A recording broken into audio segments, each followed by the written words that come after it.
Hey guys, off the Mike Sports Network here. Just reacting to some big news in the NBA yesterday that I did not get a chance to touch on. This has been a crazy NBA season, and we're almost at the end of it. And I mean, we had Mike Brown, former coach of the year with the Kings, get fired. You had Taylor Jenkins. Just a matter of days ago, Grizzlies as high as second in the West. He gets fired. Never mind, Luka Doncic was traded. He was traded, which came out of nowhere. But then one of the more insane moves that I can remember, um, not just because of who it was, but because of the timing. And that is the Denver Nuggets fired Michael Malone yesterday. They did let go of Calvin Booth as well, their GM, which was not really surprising. He was a lame duck GM, didn't have a contract, and there was a lot of questions about his maneuvers that he had made. And so that wasn't surprising. But Michael Malone getting fired less than 2 years after winning a championship with the Denver Nuggets, never been done before. Winningest coach in the history of the franchise. He's gone with 3-4 games to go in the season. Nuggets now sliding down into the 4 spot, but they still have the best player in the world in Nikola Jokic. And it's just like, why do this now? Why do this now? That's my thing. Is like, aside of who it was, and I understand he rubbed a lot of people the wrong way with his personality, but he kind of endeared himself to a lot of people. It's just like, to me, a lot of this was sort of a trickle down effect of Calvin Booth kind of failing him as a general manager and not being able to retain some of their key players. And, like Contavious Caldwell Pope wasn't back there. Like they've had to, make some different maneuvers, and it hasn't really worked out. They lost in the second round to Minnesota. This was thought to be a threat to potentially win the West this year, and who knows if they will, but they've slid down to the 4 spot in the Western Conference. And it's just like, making a coaching change this late.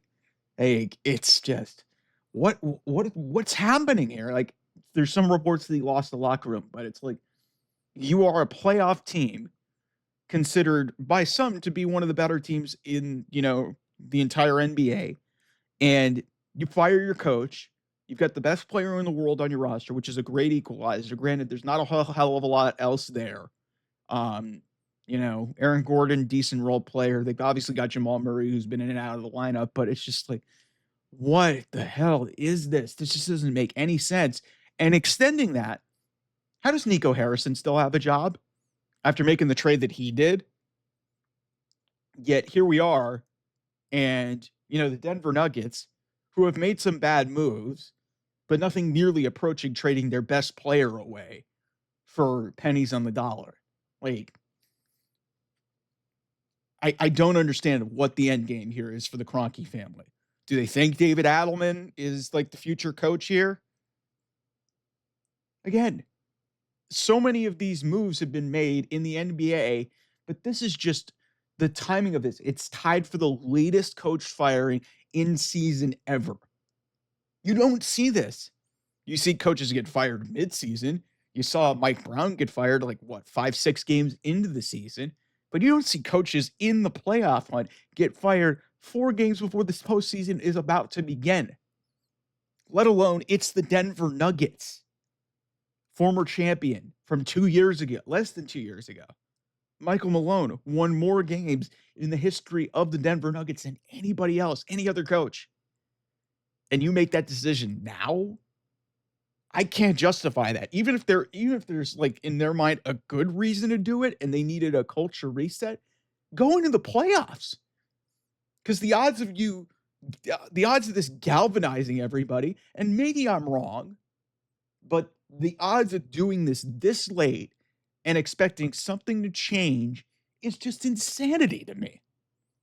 Like, you don't do this when you are, yeah, I understand that they skidded for 4 games, but one of those games was by double figures. The other 3 were by 7 points or less. Yeah, they lost to the Spurs in one of them, but still.